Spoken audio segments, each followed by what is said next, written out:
Halo. Hai. Udah bener belum ya? Oke. Assalamualaikum warahmatullahi wabarakatuh. Halo, gue Hanifa. Saat ini gue kerja di Kementerian Komunikasi dan Informatika Republik Indonesia dan gue adalah CPNS tahun 2019 kemarin.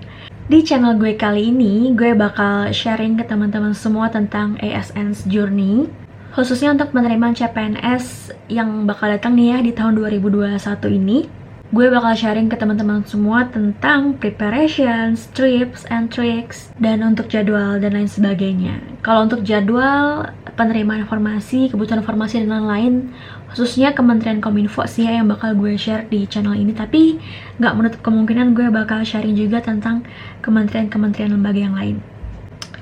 Oke, jadi gimana sih penerimaan CPNS di tahun 2021 ini? Kabarnya gimana sampai sekarang? Udah sama-sama kita ketahui ya bahwa Kemenpan RB udah mengeluarkan informasi per tanggal 4 Maret 2021 kemarin. Jadi berdasarkan rapat koordinasi atau rakor virtual yang diadakan oleh Kemenpan RB bersama instansi pusat dan daerah pada hari Kamis tanggal 4 Maret 2021, ini udah ada nih rencana pengadaan calon ASN 2021. Nah, tapi sebelumnya bagi teman-teman yang mungkin belum mengetahui lebih dalam mengenai CPNS, masih buta banget tentang CPNS dan apa sih itu Kemenpan RB gitu ya, mungkin nggak ada, mungkin di sini belum tahu dan baru mau mencari tahu. Jadi Kemenpan RB itu adalah Kementerian Pendayagunaan Aparatur Negara dan Reformasi Birokrasi Republik Indonesia yang disingkat Kemenpan RB. Ini adalah kementerian dalam pemerintahan Indonesia yang membidangi urusan pendayagunaan aparatur negara dan reformasi birokrasi. Kemenpan RB ini mempunyai tugas untuk menyelenggarakan urusan di bidang pendayagunaan aparatur negara dan reformasi birokrasi untuk membantu presiden dalam menyelenggarakan urusan pemerintahan. Terus apa bedanya nih Kak sama BKN? Kan biasanya tuh sering banget kita lihat ya, yang kalau misalnya lagi ngadain CPNS yang rame banget itu BKN-nya justru. Apa bedanya Kak Kemenpan RB sama BKN? Beda, kalau BKN ini adalah kepanjangannya Badan Kepegawaian Negara. Jadi dia ini adalah lembaga pemerintah non-kementerian yang bertugas melaksanakan tugas pemerintahan di bidang manajemen kepegawaian negara. Bingung nggak? Nggak boleh bingung, karena lo masuk CPNS lo harus tahu ini. Tapi singkatnya sih gini ya guys, singkatnya itu adalah kalau Menpan atau Kemenpan, dia tugasnya singkatnya sih menetapkan formasi CPNS. Kalau BKN itu yang menyelenggarakan CPNS. Nah jadi kementerian atau lembaga itu dia mengusulkan formasi di instansinya kepada Kemenpan RB. Disetujui atau tidaknya itu tergantung dari Menpan. Nah, nanti BKN yang akan menyelenggarakan seleksi penerimaan CPNS tersebut. Kalau udah ada fix nih dari Kemenpan RB berapa yang bakal dikeluarin informasinya gitu. Peraturan-peraturan juga dari Kemenpan RB. Jadi nanti banyak banget nih peraturan-peraturan yang mesti kita hafal atau yang mesti kita ketahui pada saat kita nanti seleksi di SKD maupun SKB. Itu nanti kita bahas selanjutnya ya di part berikutnya. Jadi itu dulu sih kayak tadi Menpan sama BKN. Nah, balik lagi ke rencana pengadaan penerimaan calon ASN 2021 yang tadi yang udah di-share oleh Kemenpan RB tanggal 4 Maret 2021. Bahwa akan ada banyak sekali formasi yang dibuka di tahun 2021 ini.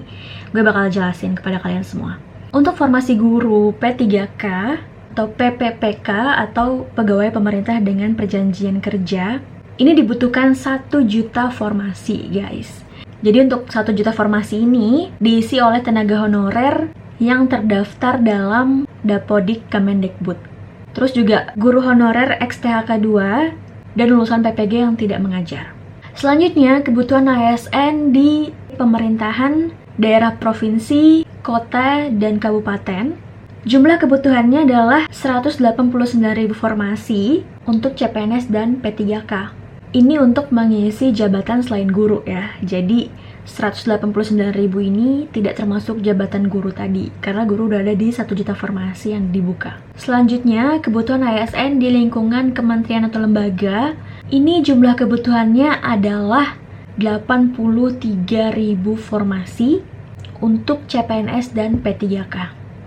Nah, udah diinget ya tadi dibuka 1 juta formasi untuk guru, terus 189.000 formasi untuk di pemerintahan daerah, kota, kabupaten, dan provinsi. Lalu juga ada 83.000 formasi di kementerian atau lembaga. Nah, kalau untuk Kominfo gimana Kak? Berapa formasi yang dibuka di Kominfo? Terus berapa juga yang dibutuhkan? Formasi-formasi apa saja yang dibutuhkan gitu kan? Terus kapan sih pembukaan CPNS-nya? Sebenarnya itu kapan? Itu bakal gue omongin ya guys di part selanjutnya. Gue bakal infoin ke kalian. Jadi kalau untuk Kominfo sudah mengusulkan banyak sekali formasi yang diusulkan, namun kan kita kembali lagi ke tadi yang di awal gue bilang ya, itu di ACC lagi atau enggak sama Kemenpan itu tergantung di sananya. Jadi kita tunggu aja kapan fixnya, ada berapa kebutuhan informasi yang dibutuhkan di Kominfo dan juga kementerian lembaga yang lain. Gue bakal infoin ke kalian insya Allah. Nah, terus mengenai pembukaan CPNS, gue juga bakal infoin ke kalian bocoran-bocorannya, apa aja yang perlu dipersiapkan sebelum pembukaan CPNS, dan hal-hal apa saja yang bisa kita lakuin nih sebelum ada pembukaan CPNS pendaftarannya. Jadi selagi menunggu pembukaan, apa aja sih yang bisa kita lakukan atau yang gue dulu lakukan pada saat penerimaan di CPNS 2019 yang lalu. Gue bakal infoin ke kalian, gue bakal sharing tips and tricks mungkin ya yang bisa dilakukan oleh teman-teman semua selagi menunggu jadwal yang keluar dari BKN. Dan kalian juga boleh nanya-nanya di channel gue, kalian boleh nanya di komen, gue bakal baca dan gue insya Allah bakal jawab. Kalian juga bisa komen di Instagram gue atau ke DM gue, insya Allah gue jawab di channel ini. Jangan lupa follow Instagram gue @hanifafu, gampang banget. Jadi gue compile dulu nih pertanyaan-pertanyaannya dan gue bakal jawab di channel gue. Kayaknya udah segitu dulu ya, gue perkenalan dulu aja di channel gue yang pertama ini tentang CPNS. Intinya sih itu, ASN's Journey Tips and Tricks.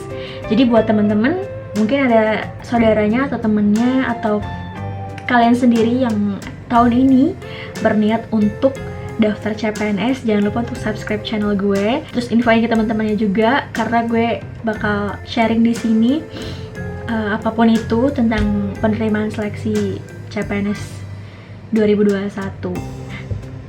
Sekian, terima kasih udah nonton. Assalamualaikum warahmatullahi wabarakatuh.